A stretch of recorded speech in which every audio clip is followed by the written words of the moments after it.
The Beast is coming! The Beast is coming! Oh, hi. Yeah, basically I'm just being a gobshite right now. The Beast from the East has been and gone. Don't worry about the Beast, he's not coming anymore. Basically slowed down my brewing by a week. Last Tuesday I decided, I'm going to brew tomorrow or Thursday. Went out, built a starter and everything. Starter's been working away. Woke up Wednesday morning at 5:30 to go to the gym and had to shovel out the driveway and clear the car of snow. So that slowed everything down, and of course when Ireland gets a bit of snow, the whole country shuts down. Now we did get quite a bit of snow, so I forgive people for closing shops and stuff like that, but it slowed down my brewing. Anyway, cracking on, I've just started brewing today. I have a white IPA on the go at the minute. I basically heated 15 litres of sparge water in my Buffalo, transferred it to the Bulldog brewer under Letton style. Kind of find it works fairly well with this. Basically just hook the pump up, run it down the side and just basically let the water fill from the bottom as everyone does under Letton. It's a pretty simple recipe. It's 3 kilos of Pilsner malt, 1.2 kilos of wheat malt and 500 grams of torrefied wheat. Cascade will be the 60-minute edition, and I'm going to try something completely different with this as well. I'm going to use Cascade and Azeka. Azeka will be going in at 15 grams at 15 minutes, 35 grams at flame out. Just cool down and whirlpool down, and then I'll dry hop with 50 grams of Azeka again after about a week or so, whenever high rising falls, and basically just leave it for another week. Nothing else really about today's brew day. It's just kind of, everyone knows what a brew day looks like at this stage. So what I will do is I'll run through a quick update of what's been going on here. You may remember I started a 3 Kings series, as I called it. It's basically 3 different stouts. I'll be brewed early on in the year and letting age throughout the year. It'll be ready for Christmas. Stouts take a lot of time. Basically just, I've run out of beer myself in supplies, and now I'm throwing on 1 or 2 IPAs just to, just blitz through them, quick brews basically. Do an IPA and Kolsch, I have a group there as well. Basically that's just conditioning at the minute. Quick beers, IPAs, bang, smash them out, and then it'll just be a case of getting back to the 3 Kings series. I have 2 of the 3 already done. The whiskey stout was bottled a few weeks ago, is conditioning now. The chili stout is in the fermentation fridge at the minute, and then I'll come back to the vanilla milk stout after that. Basically, they're taking too long and I've run out of beer. So my plan was blitz them early, get them out of the way, and basically just focus on what I want to drink for the rest of the year. Didn't work. They're going well though. Feedback on the whiskey stout, even though it was very young at the time, has been quite good. The whiskey balance seems to be quite just there, as in it. The whiskey's still a bit more forward, but I'm hoping as the stout ages, it's going to just be the chocolate will come out and will cover that, so it shouldn't be too bad. Other than that, there's not much really going on. I'll show you a few clips of the Brewday just so y'all get to see the same thing for the millionth time off a different brewer. But anyway, we all enjoy it, that's why we watch these videos. Anyway, back in a bit guys, cheers! Right, so one quick update on the whiskey stout as well. The idea of the whole 3 Kings series thing was make it a bit different, not just in the beers that are going in it, but in the presentation too. A friend of mine that I spoke with about the 3 stouts and what we wanted to do with them, he works in Green's restaurant in Cork. They go through quite a lot of Prosecco, champagne and stuff like that, so a bit of research found that 29mm crown caps actually fit Prosecco bottles. Look at that for bottling. I think that is fancy as.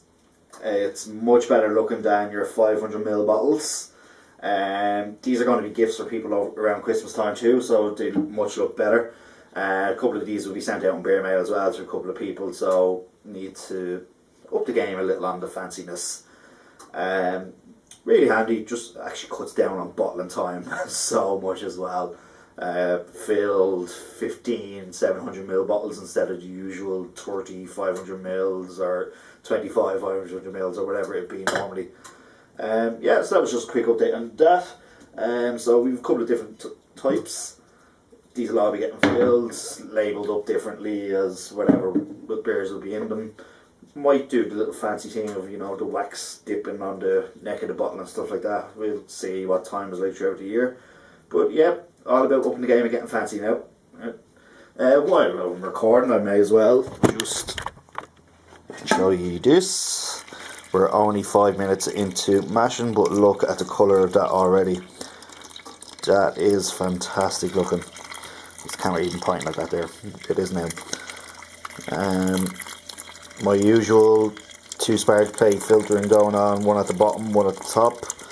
And as you can see, it works really well. There's 0 grain in there.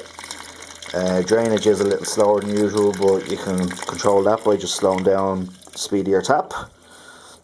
And back to my ugly mug. So other than that, guys, you know what a brew day is like at this stage. I'll probably still just include a few more clips because I love talking to myself, really. Anyway, yeah, back in a while for another update. Alright, so we're back, mash out done, sparging right now. You see how slow this trickle is. I have a very scientific method of working out that transferring basically 1 litre per minute.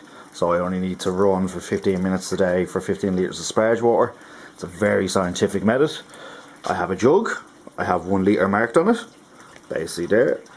I play around with the tap speed until it takes 1 minute to fill that jug up to that line, basically. A lot of people sparge too quick and don't get their efficiency, basically, and then complain about it.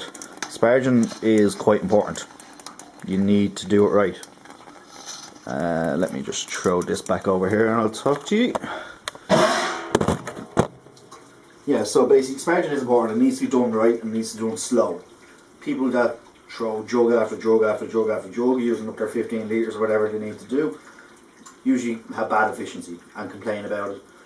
Do it slow, do it right. A lot of people hand sparge and say that's the best way. I used to hand sparge. Why when I have a pump to do it for me? It's not hard, it just takes time. A lot of people say, oh, brew day takes 4 hours. Brew days often take me 5 hours. Sometimes longer, because you need to sparge slowly. And with the sparge plate and this and the grain, it can take a bit of time to basically all the water to trickle out, and that's where your efficiency comes from. Grabbing those extra few sugars that are hanging around on the grain. When you hit your numbers, you realise it is worth doing slow and doing right. Other than that, I'm gonna just show you here quickly again. So hops for today: 10 grams of Cascades, 60 minutes, 15 grams of a Seca, and 35 grams of a Seca. This will be 15 minutes. This will be flame out and whirlpool down as well. It has to be the smallest hop bill I've done in a long time, actually. Not everything needs to be a big hop bomb. This is basically just trying to use up some grains and hops that I had. A bit of a shout out to Ian and Motley Brew as well, actually, who talked me through some grains today. The difference between German caram malts and stuff like that and wheat malts over Irish ones. Well, we're talking to someone that knows their stuff about it. Other than that, yeah, I'm just going to boil now and transfer after that. Oh, and today's beer has been named the Beast from the Yeast. Yeah, a bit of a play on words, not very good, but hey ho, when you're in a shed by yourself for a few hours, that's all you can come up with. See you later, guys. That's it, guys, we're wrapping up now, just finished boiling, starting to transfer now, cool down to 80 degrees, whirlpooled for half an hour as well. I need to look at my hop spoiler, I think, because it's too fine. I've noticed a couple of times while the beer was boiling away, the hop spoiler was just sitting there. There was no rolling boiler or anything. I just checked the temperature and it was actually only 87 degrees, so that's something I need to look into. Pretty happy, 23 litres at the end. We finish up with the beast of the yeast. Not so much of a beast, coming in at 10.41, but sure, happy with that anyway. It was in around where I was going. I was looking for around the 4%, a nice session beer. Other than that, that's it for me, guys. I'm out of here. You know the drill: like, share, subscribe, all that malark. Coming up to nearly 100 subscribers now, so when I do, I'll do a giveaway on that. It'll be a bit of beer mail, some whiskey stout or chili stout or something. I'll probably even a bit of both. Anyway, cheers guys, thanks for watching.